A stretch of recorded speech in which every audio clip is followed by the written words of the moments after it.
Hello and welcome to a sped up version of yesterday's live stream video. I had a blast with this one and I tried out something a little bit new, a little bit of a tweak on my mirror card construction card formatting. And what that tweak was that I'm using the Seaside Cove here. It's a very large stamp. It's over 10 inches wide. And I wanted to have a reflection in that water's surface, okay? So usually what I do is I do some blocking out on the silver mirrored portion of my cards for different types of imagery, but I didn't want to do that with this Seaside Cove because there's already a lot of texture in it, so I didn't want to block off any of the other potential reflective areas of the top card. All right, now you can see what I did there. I just inked up the rubber, and I took card to stamp and then brayered it as opposed to, you know, the traditional way of taking your stamp and stamping it on the card. So in this kind of formatting, you can just take card to stamp just because it's so large and just brayer across there and you can get a really good impression like that. Okay, now this one right here, this was another kind of tweak on my technique on using dark paper like this. A lot of times what I do is I do a little thing which I call blocking out. I put down some white over the top of dark areas, and then I stamp my black image over the top of it. But on this one, I thought, well, I don't know exactly where that moon's going to go, so let's do some freeform clouds instead first. Okay, so I'm just taking a ripped paper towel. It's the cheapest cloud template you'll ever do, and I think, you know, it's one of the most natural looking clouds, cloud techniques you can make in card making or stamping, okay? So what you do is you just kind of lay down a nice little edge with your torn paper towel, and then what you do is you go freeform. You kind of go, you add some additional white above and below the area that you used or you applied with your template in place, okay? And now watch, you don't keep it static either. You keep your paper towel kind of moving around a little bit, you know. And that way, it looks a little bit more natural. The clouds, to me, look like they're kind of billowy and kind of, I wouldn't say they're in motion, but there's more of a gesture to them. Now look at that. Isn't that so fun? How you can put that, this type of formatting here into a card, and you have those clouds reflecting what represents on the water's surface. Okay, now see what I mean by going above your cloud now with additional ink?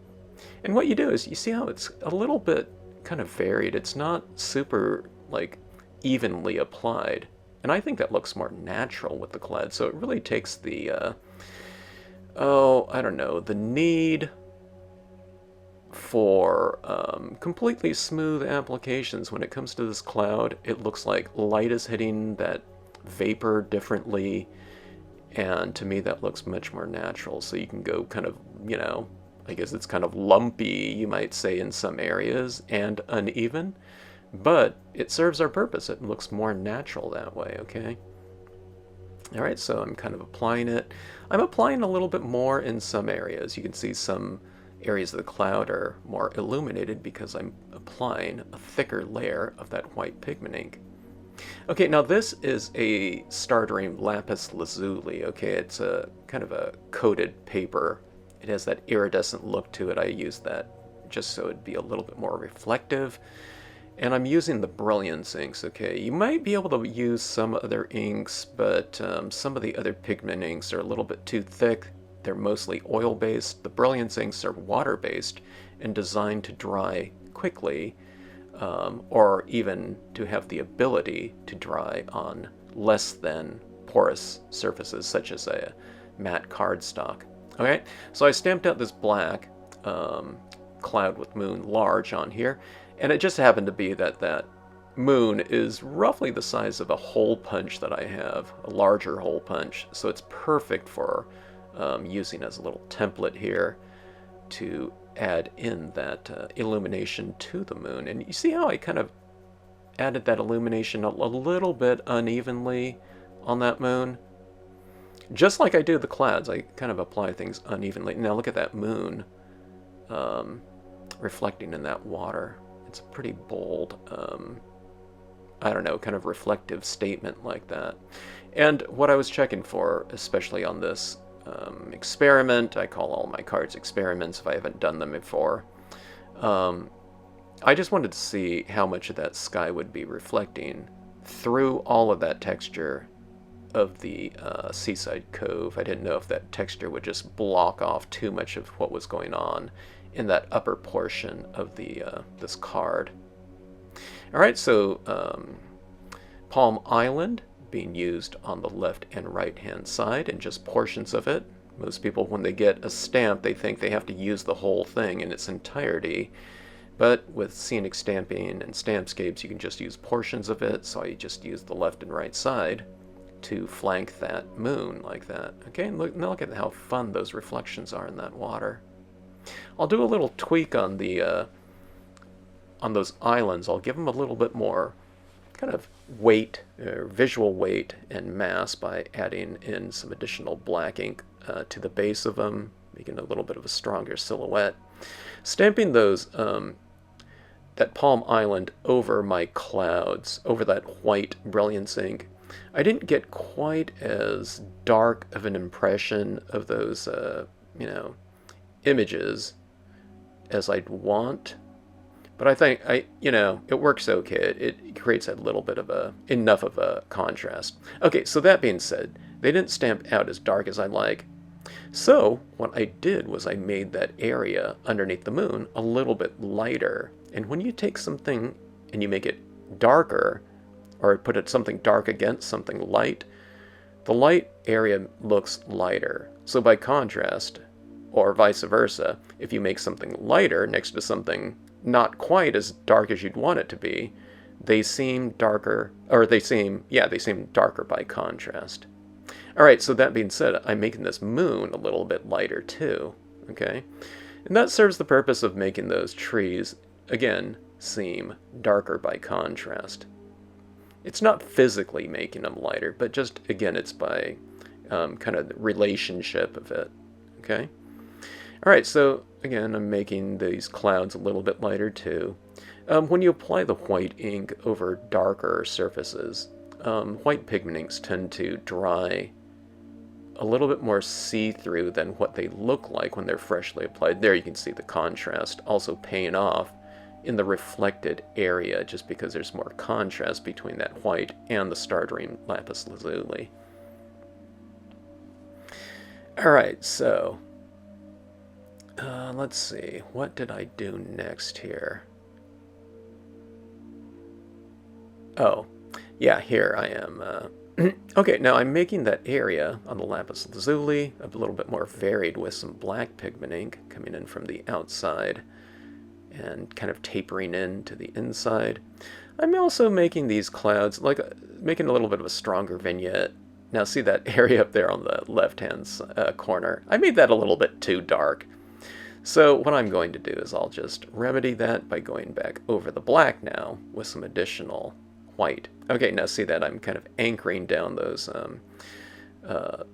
palm islands a little bit more with a little bit of darker ink. Checking it out. You always want to get your bearings and see what the construction is looking like by always kind of holding it up. It's like akin to if you're a chef or something like that, which I'm not, but you know, if you're cooking something, you always kind of want to taste along the way. So because, you know, the reflection plays a big part of this card format here, always kind of hold it up and see what you're doing in the main scene, how it's relating to that bottom part, because that, again, that bottom part is so dynamic in that reflective type of quality. You want to check and see what it's looking like as you work on that top piece. So I'm always checking. Okay, now see that how I went back in with the white over the top of the black. Okay, I think I was explaining to someone the different uses for say a paper towel as opposed to a cotton ball when applying inks. I was just telling them, if you're going to apply certain types of inks like dye-based inks, you know, the paper towel is a good way to go. But if you're applying something nice and soft, like white pigment ink, like it's, you know, it's usually used for mist or fog, or in this case, clouds. You know, a cotton ball is one of the softer type of more billowy types of materials that you can use. So use like materials for the textures that you're trying to achieve. Okay, going in with the tiny rocks here in the foreground below the Seaside Cove, and it represents objects that are closer to us, creating that extra texture in there. And you see how I'm kind of adding it a little bit more on the perimeter than in the center of the card. And that's so it creates a little bit of a vignette just with imagery. Okay, so this scene is supposed to be kind of center lit up there with the moon, you know, fairly, you know, in the middle of the scene. So I don't put as many rocks in the center of the scene to kind of reflect that idea of center lighting. Okay, so darker on the perimeters with, you know, tone like I added in this lapis lazuli with the black. But I'm also doing that with the imagery down below with those rocks. All right, now see, as my, you know, my white pigment ink gets a little bit drier, I make my tweaks and I'm adding a little bit more tone up top because I thought, you know, that top area of the card doesn't reflect as much on that bottom card. Okay, so I'm adding a little bit more white in there. And it depends on what angle someone has the top, you know, this card opening at too. If it's wide open, you know, you don't get as much of a reflection. So about 90 degrees is a really good viewing angle for that. Okay, so I'm going back in, and just like I did with that top card, I'm adding a little bit more of a tone with this black brilliance ink. And again, see, I'm adding it on the perimeter, not in the center. Again, so it kind of reiterates that idea of a center lit card, okay? And what this does is just frames things off, you know. A lot of card makers do this, you know, even if it's just a little bit of tone on the outside, just to kind of contain their objects or, you know, their overall card. All right. I don't know. When I looked at this, I thought, well, it added a little bit to it. You don't have to do that. It's something that you can leave out if you want to. That extra tone. It reads a little bit. See, I added a little bit of that tone under some of those waves within the Seaside Cove. It reads a little bit, but yeah, you can add it or not. All right, so I'm adding a little bit more, I don't know, like this, I don't know, seaside grass or something like that. And that kind of frames things off as well. And it puts something a little bit closer to us. It's a little bit of a different texture. I often do those grassy things like that because they kind of point up towards whatever subject matter we have in a scene. So it's like when you're viewing a scene too, it's kind of like pointing the way, for the viewer to enter the scene. These little blades of grass are all kind of pointing upwards, okay? All right, so I'm trying to position this solo canoeist in an area that moon is going to be reflecting in. So I position it that way. Remember, don't squash that image. Just light, even pressure. And look at that little solo canoeist going right over that moon reflection down there. And again, it depends on what angle you're viewing this at. And also what I like about this card is as someone opens your card, that moon kind of moves in that reflective area, kind of giving the look of I don't know, either a rising or setting moon, depending on which way they're moving the card. If they're closing it, it's moving one way. If they're opening it, that moon kind of rises up a different way. All right, so adding in some little reflective, shimmery, specular light on the surface in a silver pen. So see that silver? You can't even see it when the light is like that, but then at certain angles when it's not reflecting so much light with that glare, you see that reflective area down there. So see that? Your little shimmer on your water's surface, just like it would be, if you're viewing any type of body of water with any type of lighting on it whatsoever, you'll get that little shimmer. Now this is a blue metallic pen, so it's kind of the same color as that lapis lazuli. So I'm bringing some of that lapis lazuli look down into that base foil.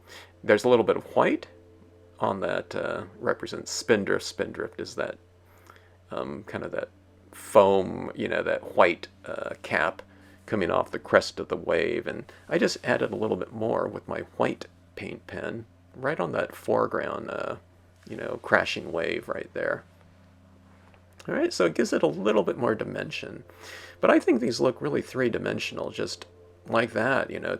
I see these cards as almost like a pop-up card, but not having to do anything actually popping up. It just looks very dimensional just from the fact that we're using that silver foil down below.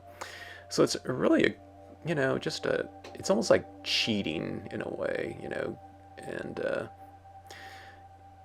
creating kind of this very dimensional looking, in this case, scene. And again, without having to do anything actually three-dimensional, just two-dimensional halves of this construction here. All right, so I'm kind of getting my bearings like that. That cloud being reflected in the water, the top cloud above the moon. As you move this card kind of open and closed, it moved that band of white in the water kind of up and down, so it looked reminiscent of like some waves rolling into me. So I'm really going to have to experiment with that even more. I'm going to have to do like 3 bands of clouds, without the moon. And see that right there? See that cloud as you move that bottom portion, or you open and close that, it just looks like rolling waves to me. All right, now this is that same metallic. I wasn't quite sure if this was the metallic, the pearl. It's probably the pearl version of that blue. But look at that, those hidden stars up there. Look at that.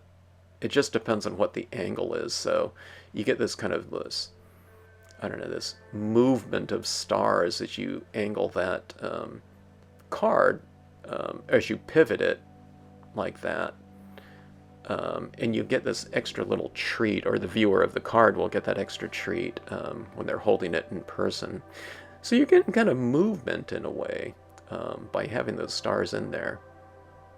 And just depending on how they catch the light. Okay, I added a few more stars in there, visible stars, you know, with the white paint pen in that darkened area. But I'm also illuminating some of that cloud, okay? So I'm kind of clustering some little white acrylic dots in my cloud like that. It's kind of a subtle little texture, but, you know, it's like, what do they call it, silverline cloud or something like that. Except this is white, you know, but that adds a little bit of contrast up in that cloud. And there you have it. There is your mirror card construction. I had so much fun with this one and chatting with everyone in the live version of it. Hope you join in on the live version of it, the videos, if you haven't yet so far. But thanks as always for watching the channel.